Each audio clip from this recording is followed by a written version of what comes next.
Good morning class 11th। बेटा आज हमें जो स्टार्ट करना है टॉपिक वो है एनामुलस प्रॉपर्टी ऑफ बोरोन कि जो आपके पास बोरोन है वो दूसरे से डिफर कैसे है। तो सबसे पहले एक तो बोरोन को देखते हैं दिखता कैसा है बोरोन। जो आपके पास बोरोन है बेटा वो हमारे पास देखिए जो बोरोन है वो इस तरीके का हमारे पास दिखता है। ये बोरोन है आपके पास, ठीक है। और जब हम बोरोन को लिखते हैं तो देखिए जब हम बोरोन को लिखते हैं तो बोरोन इसके बाद में क्या आता है, एल्युमिनियम, बैंगन, आलू, गोभी, इन थैला, ठीक है। इस तरीके से इसके पूरा सीरीज है। तो इसके आगे जो हम पीरियड लिखते हैं, दूसरा लिखते हैं, तीसरा, इस तरीके से हम लिखते हैं। तो जो उसकी इलेक्ट्रॉनिक कॉन्फ़िगरेशन निकल कर आती है वो क्या आती है 2s2 2p1। इसके आगे क्या आती है 3s2 3p1, ठीक है। ऐसे करते करते यहाँ पे जो आता है वो आता है 6s2 6p1। तो हम जब नीचे की ओर जा रहे हैं तो जो आप इसका साइज है ड्यू टू शेल्स, क्योंकि एन इंक्रीज हो रहा है, प्रिंसिपल क्वांटम इंक्रीज हो रहा है, इसलिए इसका जो साइज है वो भी क्या होता जा रहा है इंक्रीज। तो हम इससे एक छोटा सा कंक्लूजन ये निकाल सकते हैं कि जो बोरोन है इसका जो एटॉमिक साइज है वो सबसे छोटा होगा। तो हम इससे दो चीज़ निकाल सकते हैं कंक्लूजन में कि एक तो एटॉमिक साइज, इसका एटॉमिक साइज, और as well as ionic size, ठीक है। मतलब कि जब आप ऊपर से नीचे आ रहे हो तो शेल्स बढ़ रही हैं, और सेल्स बढ़ रही है तो एटॉमिक और आयनिक साइज दोनों के दोनों भी कहाँ इंक्रीज होएगा, इसका थैलियम का, ना कि बोरोन का। बोरोन का जो साइज होगा सबसे छोटा होगा और थैलियम का साइज क्या होगा सबसे बड़ा। नेक्स्ट जो हमें पढ़ना है आयनाइजेशन एनर्जी, ठीक है। नेक्स्ट क्या पढ़ना है आपको, आयनाइजेशन एनर्जी। तो हम आयनाइजेशन एनर्जी के लिए देखते हैं आयनाइजेशन एनर्जी। आयनाइजेशन एनर्जी क्या होती है क्लास, आयनाइजेशन एनर्जी का मतलब होता है कि एक एटम है और वो कौन से स्टेट में, गैसियस स्टेट में। तो आपको कितनी एनर्जी देनी है जिससे वो एटम अपना इलेक्ट्रॉन लूज कर दे, वो एटम क्या कर दे, अपना इलेक्ट्रॉन लूज कर दे। तो हमें पता है कि जब हम इस तरीके से जब इस सीरीज को लिखते हैं तो जब हम ऊपर से नीचे आ रहे हैं तो साइज़ नीचे वाले का सबसे बड़ा होगा, और जब साइज़ नीचे वाले का सबसे बड़ा होता है, जब साइज़ इंक्रीज़ होने लगता है इस तरीके से, तो जो लास्ट वाला इलेक्ट्रॉन है, ये जो इलेक्ट्रॉन है इसका अट्रैक्शन क्या हो जाता है, डिक्रीज। अट्रैक्शन क्या होने लगता है यहाँ पर, डिक्रीज। लेकिन अगर बोरोन की बात करें तो बोरोन का साइज कैसा है, nucleus, first shell, second shell, यहाँ पे दो इलेक्ट्रॉन, ठीक है। सॉरी इसके अंदर फर्स्ट में दो इलेक्ट्रॉन और इसमें दो इलेक्ट्रॉन और इसमें दो इलेक्ट्रॉन, ठीक है। क्योंकि इसकी कॉन्फ़िगरेशन क्या है बेटा 1s2 2s2 और 2p1। तो कहने का मतलब ये है कि बोरोन का जो आउटर मोस्ट इलेक्ट्रॉन से अट्रैक्शन है वो इसके कंपैरिजन में क्या होता है, बहुत ज़्यादा। और अट्रैक्शन बहुत ज़्यादा होता है तो आयनाइजेशन एनर्जी भी क्या आएगी इसकी, बहुत ज़्यादा। कहने का मतलब इसके अंदर 6 सेल है, जो आउटर मोस्ट इलेक्ट्रॉन है वो 6 सेल में है कहीं जाके, और इसके अंदर कौन से सेल में है, सेकंड सेल में। इसलिए बोरोन की आयनाइजेशन एनर्जी बहुत क्या होती है, हाई, ठीक है। थर्ड पॉइंट पढ़ते हैं absence of D orbital. Absence of D orbital, तो अब्सेंस ऑफ डी ऑर्बिटल का मतलब बोरोन का एटॉमिक नंबर क्या है 5, तो 1s2 2s2 और 2p1। इसका सिंपल सा ये मतलब है, मैं कई बार बता चुका हूँ कि n=2 है तो l की वैल्यू क्या लेता है 0 to n-1। तो 0 to 2-1 लोगे तो आंसर क्या आएगा 0 1। 0 का मतलब क्या होता है s, तो इसका मतलब कौन सा ऑर्बिटल एग्जिस्ट कर सकता है 2s। और 1 का मतलब क्या होता है p, तो कौन सा ऑर्बिटल एग्जिस्ट कर सकता है 2p। तो मतलब 2s एग्जिस्ट कर सकता है बोरोन में और 2p कर सकता है, 2d के लिए यहाँ पर कोई जगह नहीं है। अगर 2d आपको लाना था तो d की वैल्यू मेरे पास क्या आनी चाहिए थी, d की वैल्यू मेरे पास आनी चाहिए थी 2, और d की वैल्यू केवल 2 तब आएगी जब n की वैल्यू आप क्या लोगे 3। तो बोरोन के अंदर जो d ऑर्बिटल होता है वो अब्सेंट होता है, वो होता ही नहीं है। तो हमारा थर्ड पॉइंट यहाँ से क्लियर हुआ। अब चलते हैं हम नेक्स्ट पेज पे, फोर्थ पॉइंट पे।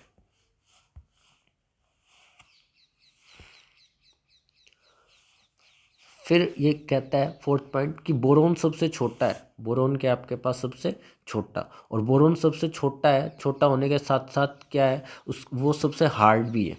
देखिए देखिए जो बोरोन है आपके पास, ये इसका साइज क्या है, सबसे स्मॉल, और स्मॉल होने के साथ साथ ये क्या है, हार्ड, क्योंकि इसके अंदर जो पोलराइजेशन है, जो इसके अंदर क्या है पोलराइजेशन, वो सबसे कम है, सबसे वीक है। और इसका जो न्यूक्लियर अट्रैक्शन है, हार्ड क्यों है बेटा ये, क्योंकि इसके अंदर जो न्यूक्लियर अट्रैक्शन है वो पूरे ग्रुप में सबसे हाई है, वो पूरे ग्रुप में क्या है, सबसे हाई। और हाई न्यूक्लियर अट्रैक्शन की वजह से ये क्या रहता है, हार्ड होता है। और जैसे जैसे nuclear attraction outer most electron के लिए वीक होता जाएगा, वो क्या होता चला जाता है, सॉफ्ट। ठीक है, तो ये बोरोन का स्ट्रक्चर दे रखा है, ये हम काफ़ी बार पढ़ चुके हैं कि इसके फर्स्ट सेल में 2 इलेक्ट्रॉन होता है और सेकंड सेल में यहाँ पे 3rd इलेक्ट्रॉन होता है। अब हम 5th पॉइंट एक्सप्लेन करते हैं।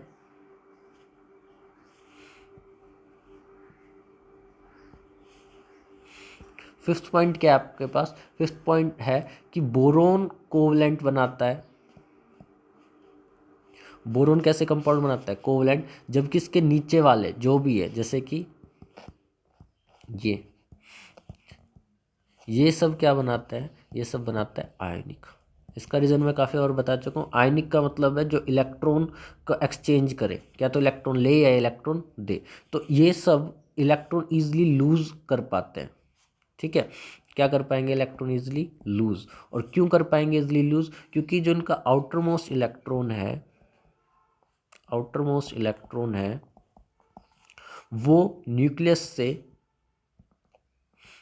वो न्यूक्लियस से इतने अच्छे से बाउंड नहीं होता जितना कि बोरोन का होता है। क्योंकि बोरोन के अंदर, अभी मैंने आपको बताया था, बोरोन के अंदर जैसे आप ये न्यूक्लियस बनाया फर्स्ट सेल और ये सेकंड सेल, तो सेकंड सेल के अंदर ये आपका इलेक्ट्रॉन आ जाता है आउटर मोस्ट, तो ये बहुत अच्छे से बाउंड होता है। लेकिन इनके केसेस में जो साइज है बेटा, वो क्या होने लगता है, जब हम नीचे जाते हैं तो इंक्रीज होने लगता है। इंक्रीज साइज होगा तो जो आउटर मोस्ट इलेक्ट्रॉन है और जो न्यूक्लियस है उसके बीच में जो न्यूक्लियर अट्रैक्शन है वो क्या हो जाता है, वीक हो जाता है। तो इसलिए एल्युमिनियम से लेकर थैलियम तक जो इलेक्ट्रॉन निकलने की पॉसिबिलिटी है वो ज़्यादा है, जबकि बोरोन के केस में क्या है, कम। इसलिए नीचे वाले ही क्या बनाते हैं, नीचे वाले आपके बनाते हैं बेटा आयनिक, क्योंकि नीचे वाले इलेक्ट्रॉन इजिली लूज कर सकते हैं, जबकि बोरोन ऐसा नहीं कर सकता। इसलिए बोरोन बनाता है केवल कोवलेंट, और जो नीचे वाले हैं वो क्या बनाता है, आयनिक। इसका बेस्ट एग्जांपल है, देखिए यहाँ पे अगर हम नेक्स्ट पेज पे देखते हैं इस चीज़ को, इसका जो बेस्ट एग्जांपल है कि जो BF3 है, जो आपके पास BF3 है, ये तो कैसा है, कोवलेंट, ये तो कैसा है, कोवलेंट। जबकि ALF3 आपका कैसा है बेटा, आयनिक। ठीक है, इसके बाद हम नेक्स्ट उस पर ध्यान देते हैं कि जो 6th पॉइंट है आपका, 6th पॉइंट क्या है कि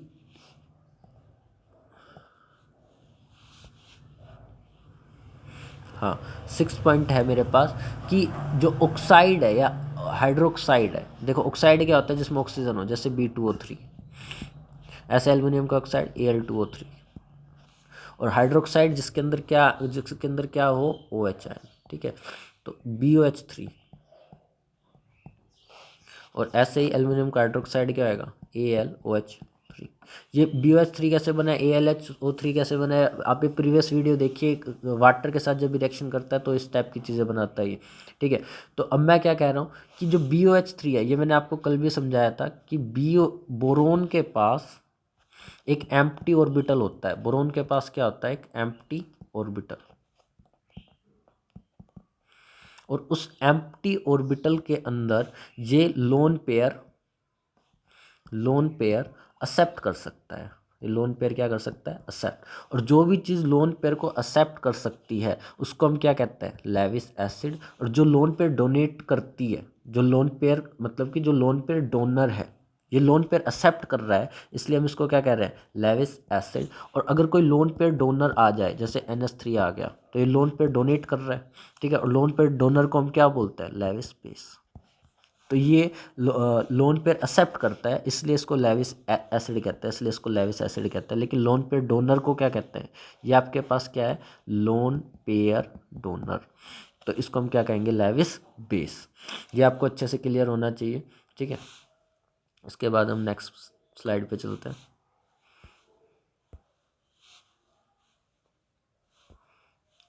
ओके, तो जैसे कि कल भी चीज़ डिस्कस हो चुकी, जो बोरोन है वो कैसा बनाता है, एसिडिक। ठीक है, इसके जो नीचे वाले हैं एल्युमिनियम, गैलियम, इंडियम, थैलियम, ठीक है, इसके अंदर से एल्युमिनियम और गैलियम ये क्या बना रहे थे आपके, ये बना रहे थे आपके बेसिक, सॉरी एम्फोटेरिक, ये क्या बना रहे थे, एम्फोटेरिक, और नीचे वाले आपके क्या बना रहे थे, बेसिक। ठीक है, नीचे वाले आपके क्या बना रहे थे, बेसिक। तो इसका रीज़न तो क्लियर है कि अभी मैंने आपको बताया कि लेविस एसिड, ये जो बोरोन है ये जब भी चीज़ें करता है तो लेविस एसिड के हिसाब से करता है, और लेविस एसिड के हिसाब से इसलिए करता है क्योंकि ये लोन पेयर एक्सेप्ट कर सकता है।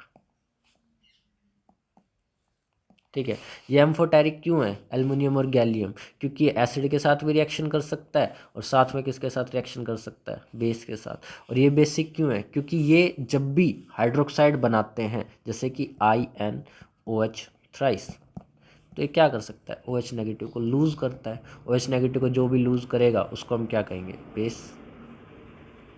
तो ये तो बेसिक सी चीज़ें जो आपको पता ही होनी चाहिए।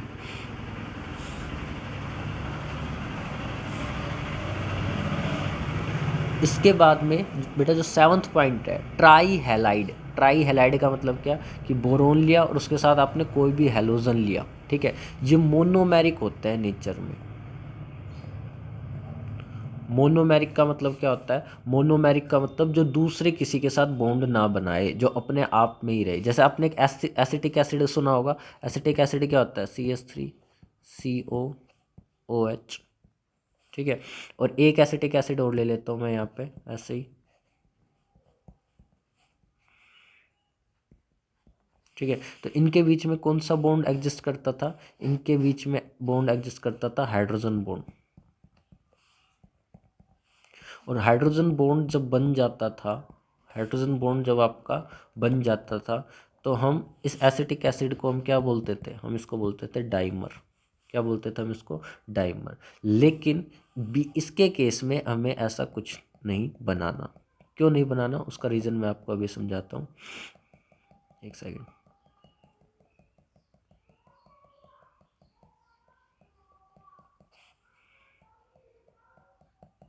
देखिए, आपके पास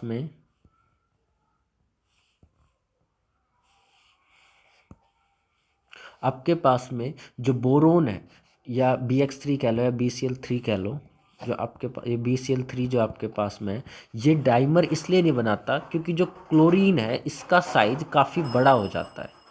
क्यों, क्योंकि आपको पता है कि बोरोन के पीरियड में जब आप लेफ्ट टू राइट जाओगे तो कौन आएगा, फ्लोरीन, और फ्लोरीन से ठीक नीचे कौन आता है, क्लोरीन।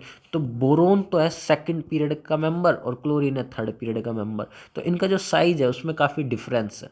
ठीक है, इसके अंदर केवल 2 ही शेल है, इसके अंदर 3 शेल है, इसलिए इनका जो साइज है वो काफ़ी मतलब मैच नहीं करता, ऑर्बिटल जो ओवरलैपिंग वो अच्छे से नहीं होती, इसलिए ये डाइमर नहीं बनाते, मोनोमेरिक फॉर्म में ही रह जाता है।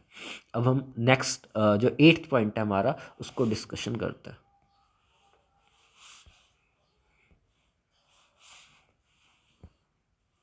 नेक्स्ट पॉइंट क्या है, कि जो बोरोन है वो एक्सट्रीमली हार्ड है। बोरोन जो आपके पास है, ये चीज़ें हम आप जो पिछले पॉइंट से अगर आपको ये समझ में आ गया तो ये पॉइंट भी इजीली समझ में आ गया होगा, कि जो बोरोन है वो क्या है, एक्सट्रीमली हार्ड। एक्सट्रीमली हार्ड क्यों है, due to nuclear attraction, extremely hard है। और इसका जो मेल्टिंग पॉइंट है, इसका जो मेल्टिंग पॉइंट है वो कितना है, 2453 केल्विन। और वहीं इसका बॉइलिंग पॉइंट देखें तो इसका जो बॉइलिंग पॉइंट है वह 3923 केल्विन। ये इसका मेल्टिंग और बॉइलिंग पॉइंट का डेटा है। ठीक है, तो बोरोन एक्सेप्शनल क्यों है, इसके बारे में हमने आज डिस्कशन किया। और इसके बाद जो नेक्स्ट आपको टॉपिक पढ़ना है वो है बनाना बॉन्ड। वो क्या क्या है, वह है हमारा बनाना बॉन्ड। तो आइए बनाना बॉन्ड को डिस्कस करते हैं एक बार, एक सेकेंड।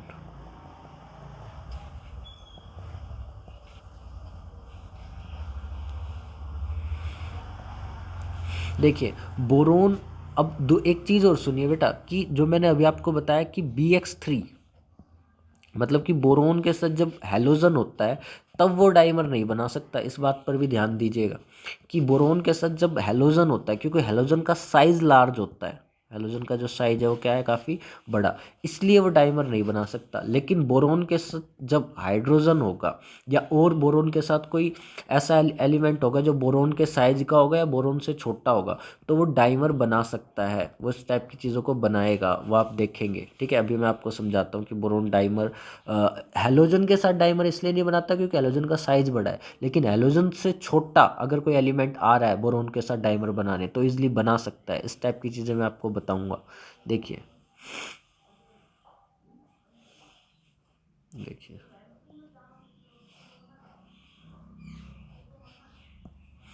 देखो बेटा, बोरोन का जो एटॉमिक नंबर है वो कितना है, 5, और 5 इसका एटॉमिक नंबर है, तो कैसे लिखेंगे, 1s2 2s2 2p1। ये इसकी कौन सी स्टेट है, ग्राउंड स्टेट। और एक्साइटेड स्टेट की बात करें, पहले ग्राउंड स्टेट के अंदर हम ऑर्बिटल बॉक्स से बना लेते हैं एक बार, ये ऐसे। ठीक है, ये तो इसकी ग्राउंड स्टेट। आपने थोड़ी सी भी एनर्जी दी तो ये इलेक्ट्रॉन कहाँ जंप कर सकता है, यहाँ। तो जैसे जंप कराएंगे तो क्या होगा, देखिए 1 2 3, ये इसकी कौन सी स्टेट है, एक्साइटेड स्टेट। ये इसका एस ऑर्बिटल और ये इसका पी ऑर्बिटल। पी में कितने इलेक्ट्रॉन है, 2, एस में कितना है, 1। इसका मतलब इसकी जो हाइब्रिडाइजेशन निकल कर आएगी वो क्या आएगी, sp2। ठीक है, बोरोन अगर किसी के साथ बॉन्ड बनाना जाता है, जैसे आप ले लो BH3, एक हाइड्रोजन यहाँ पर बॉन्ड, एक हाइड्रोजन यहाँ पे बॉन्ड, एक हाइड्रोजन यहाँ पे बॉन्ड, मतलब कि sp3 बनाएगा। ठीक है, बोरोन का एटॉमिक नंबर 5 है, 3 इसके अंदर अनपेड इलेक्ट्रॉन है, एक हाइड्रोजन यहाँ, एक हाइड्रोजन यहाँ, एक हाइड्रोजन यहाँ। ठीक है, अब क्वेश्चन ये है कि जो पेपर में क्वेश्चन आता है कि ये B2H6 कैसे बनाता है, क्या कैसे बनाता है, B2H6। तो B2H6 कैसे बनता है, कैसे नहीं बनता है, इसको हमें डिस्कस करना है। क्योंकि बोरोन के पास 3 इलेक्ट्रॉन थे, हाइड्रोजन के पास 3 इलेक्ट्रॉन थे, तो इन्होंने शेयर करके आपस में जो काम करके 6 इलेक्ट्रॉन बना लिया। और आपको पता है 6 इलेक्ट्रॉन की वजह से क्या होता है, इलेक्ट्रॉन डेफिशिएंट। ये क्या होता है बेटा, इलेक्ट्रॉन डेफिशिएंट। अब ये इलेक्ट्रॉन डेफिशिएंट को ख़त्म कैसे करता है और B2H6 कैसे बनता है, इसको हमें नेक्स्ट पेज पर समझना है। तो समझते हैं इसको। देखिए, जो बोरोन है इसके पास, अभी मैंने क्या बताया कि जब इसको आप एक्साइटेड स्टेट में लिखते हो तो ऐसे, यस क्लास। तो बोरोन के पास जो एक इलेक्ट्रॉन है, ठीक है, मतलब कि बोरोन का भी मैंने आपको बताया था कि कैसे लिखता है, 2s2 2p1 है, और जब एक्साइट कर जाता है तो कैसे लिखता है, 2s1 2p2। ठीक है, तो एक यहाँ एक यहाँ। अब देखो, मैंने आपको ये तो बता दिया कि एक हाइड्रोजन यहाँ पे, एक हाइड्रोजन यहाँ पे, एक हाइड्रोजन यहाँ पे, लेकिन जब ये शेयरिंग करने आता है बेटा तो कैसे करता है, देखो 2 हाइड्रोजन तो आपने यहाँ बना दिए, एक हाइड्रोजन आप बनाते हैं यहाँ पे, ऐसे एक बोरोन, एक हाइड्रोजन यहाँ पे, एक हाइड्रोजन मेरा यहाँ पे, और एक हाइड्रोजन क्या होता है मेरा यहाँ पे। अब मैं जो आपको समझाने जा रहा हूँ उसको सबसे ध्यान से देखिएगा। जो सबसे इम्पोर्टेंट चीज़ है वो क्या चीज़ है उसको आपको समझना है। देखो, बोरोन के पास यहाँ एक एम्प्टी ऑर्बिटल है, ऐसे इस बोरोन के पास भी ये यहाँ पर क्या है, एक एम्प्टी ऑर्बिटल है, ये वाला क्या है आपका, एम्प्टी ऑर्बिटल। ठीक है, और जो एम्प्टी ऑर्बिटल है, और यहाँ पर आपके पास कितने इलेक्ट्रॉन है, एक इलेक्ट्रॉन तो है बोरोन का और एक इलेक्ट्रॉन है आपके पास हाइड्रोजन का, और ये क्या है, एम्प्टी। तो ये जो दोनों इलेक्ट्रॉन है कभी तो BH बॉन्ड के साथ शेयर करते हैं, और कभी कभी ये जो दोनों इलेक्ट्रॉन है ये H और B में इधर की ओर आ जाते हैं, इस तरीके से। सर ये बाहर की ओर से थोड़ा डिस्टर्बेंस था इसलिए मैंने वीडियो पॉज किया। अब देखिए एक बार, बोरोन और हाइड्रोजन के बीच में दो इलेक्ट्रॉन है, इनकी शेयरिंग परफेक्ट चल रही है, लेकिन ये हाइड्रोजन क्या करता है, ये जो दोनों इलेक्ट्रॉन है, बोरोन का एक इलेक्ट्रॉन, हाइड्रोजन का एक इलेक्ट्रॉन, ये यहाँ पर 2 इलेक्ट्रॉन है, और ये दोनों इलेक्ट्रॉन इधर शिफ्ट अगर हो जाता है तो देखो इधर, ये जो इसका जैसे मैंने आपको वो सिखाया ना, क्या, रेजोनेंस के अंदर क्या होता है कि कभी ऐसा परफेक्ट ऐसा रहता है क्या, नहीं, ये बॉन्ड ऐसे और ये बॉन्ड ऐसा आ जाता है, तो क्या होता है अगले स्टेप में क्या हो जाता है कि यहाँ पर तो सिंगल और यहाँ पे क्या जाता है डबल, और यहाँ पे सिंगल, ऐसे। तो इसके अंदर भी यही सेम सिनेरियो है कि ये दोनों इलेक्ट्रॉन है इधर की ओर शिफ्ट हो जाता है, और यहाँ पे भी यही सेम सिनेरियो कि ऐसे ऐसे। ठीक है, और अगर ये दोनों इलेक्ट्रॉन इधर शिफ्ट हो जाते हैं तो यहाँ पर क्या बन जाता है, एक ब्रिज बन जाता है, यहाँ पर क्या बन जाता है, एक ब्रिज बन जाता है। दोबारा देखिए मैं क्या कहना चाह रहा हूँ।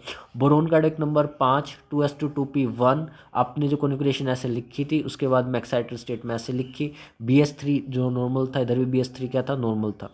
लेकिन जो एम्प्टी ऑर्बिटल है, एम्प्टी ऑर्बिटल के अंदर ये दोनों इलेक्ट्रॉन चले जाते हैं। तो इस वाले बोरोन के पास भी क्या हो जाता है, थोड़े टाइम के लिए यहाँ पे 2 इलेक्ट्रॉन, और अगर ये दोबारा से इधर की ओर आ जाए, दोबारा से क्या हो जाए, इधर की ओर आ जाए, तो इनके बीच में एक ब्रिज टाइप का बन जाता है। क्या बन जाता है, ब्रिज टाइप का। इसको दोबारा देखो आप एक बार।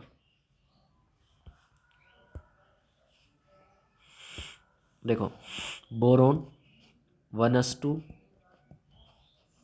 2s2 1s2 2s2 2p1। ये इसकी कौन सी स्टेट है, ग्राउंड स्टेट। और जब इसके एक्साइटेड स्टेट लिखते हैं तो क्या आएगा, 2s1 2p2। 2s1 2p2 का मतलब क्या, एक इलेक्ट्रॉन यहाँ, और 2p में कितने इलेक्ट्रॉन, 2 यहाँ। ठीक है, तो एक हाइड्रोजन यहाँ आता है, एक हाइड्रोजन यहाँ आता है, एक हाइड्रोजन यहाँ आता है, और ये एम्प्टी ऑर्बिटल रह जाता है। ये कैसा ऑर्बिटल रह जाता है, एम्प्टी ऑर्बिटल। इसके हिसाब से तो क्या बन जाना चाहिए था, bs3 बनना चाहिए था। लेकिन बनता क्या है, b2h6, जो कि bs3 का क्या है, डाइमर है, जो कि क्या है इसका, डाइमर। तो बनता कैसा है, ये मैं आपको बार बार बताने की कोशिश कर रहा हूँ। BHHH, ऐसे ही BHHH। ठीक है, अब मैं आपसे क्या कह रहा हूँ बेटा, मैं आपसे कह रहा हूँ कि आपके पास जो बोरोन का एम्प्टी ऑर्बिटल है, बोरोन का जो एम्प्टी ऑर्बिटल है, उसमें ये दोनों इलेक्ट्रॉन कभी यहाँ पर रहते हैं, और कभी ये रेजोनेंस की वजह से यहाँ शिफ्ट हो जाते हैं। इधर ये दोनों इलेक्ट्रॉन इस एम्प्टी ऑर्बिटल में शिफ्ट हो जाते हैं। तो थोड़े टाइम के लिए जो बोरोन इलेक्ट्रॉन डेफिशिएंट था, उसके पास 2 इलेक्ट्रॉन की मतलब कि आने की वजह से वो भी क्या हो जाता है, उसके पास भी 2 इलेक्ट्रॉन की कमी पूरी हो जाती है। ऐसे नीचे नीचे भी यही सेम सिनेरियो हो सकता है कि ये दोनों इलेक्ट्रॉन इधर शिफ्ट हो सकते हैं। तो आपको इसमें समझना क्या है, देखो आप जो गूगल भी करोगे तो वहाँ पर काफ़ी इसके ऊपर इमेजेस हैं जो आप देख सकते हैं। देखिए, ये देखिए, एक ये देखिए, ये दोनों इमेजेस देखिए।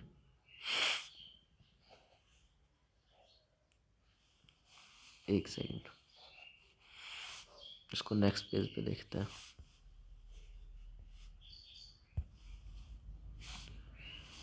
राइट, यहाँ पर हम चीज़ों को देखते हैं।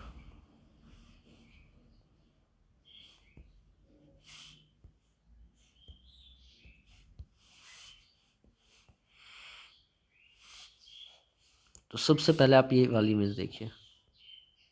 देखो, एक बार तो क्या है यहाँ पे, इसके अंदर क्या दिखा रखा है, एक बार आपके पास बोरोन और हाइड्रोजन के यहाँ पे कैसा ऑर्बिटल दिखा रखा है, एम्प्टी। और ये वाला कैसे दिखा रखा है, फील्ड। ऐसे इसमें ये क्या दिखा रखा है, फील्ड, और ये क्या दिखा रखा है, एम्प्टी। तो ये आपस में जो दोनों इलेक्ट्रॉन ऐसे क्या होते रहते हैं यहाँ पे, मतलब कि बॉन्डिंग कर रहे हैं, पार्टिसिपेट कर रहे हैं। 2 तो बोरोन हो गए और एक क्या हो गया, हाइड्रोजन। इसका मतलब क्या है कि जो ब्रिज है यहाँ पे, जो ब्रिज बन रहा है, boron hydrogen hydrogen, boron hydrogen hydrogen, और एक हाइड्रोजन जो ऊपर है और एक हाइड्रोजन जो नीचे है, इनके बीच में एक ब्रिज सा बन रहा है। क्या बन रहा है, इनके बीच में एक ब्रिज सा। इस और ये बनाना की तरह दिखता है, इसलिए हम इसको बनाना बॉन्डिंग कहते हैं। इसको क्या कहते हैं, बनाना बॉन्डिंग। जैसे आप ये वाला फिगर देखोगे तो आपको अच्छे से क्लियर होगा। एक बार देखते हैं इस फिगर को। देखिए, ये वैकेंट है, ये यहाँ पे 2 इलेक्ट्रॉन है, और ये जो बॉन्डिंग बना रहे हैं, देखो ये जो बॉन्ड बन रहा है, इसको कहते हैं बनाना बॉन्ड। इसको क्या कहते हैं, बनाना बॉन्ड। यहाँ पे देखो, 1 2 3, 3 तो क्या है आपके पास, सेंटर। ठीक है, और टोटल इलेक्ट्रॉन कितने घूम रहे हैं यहाँ पे, 2।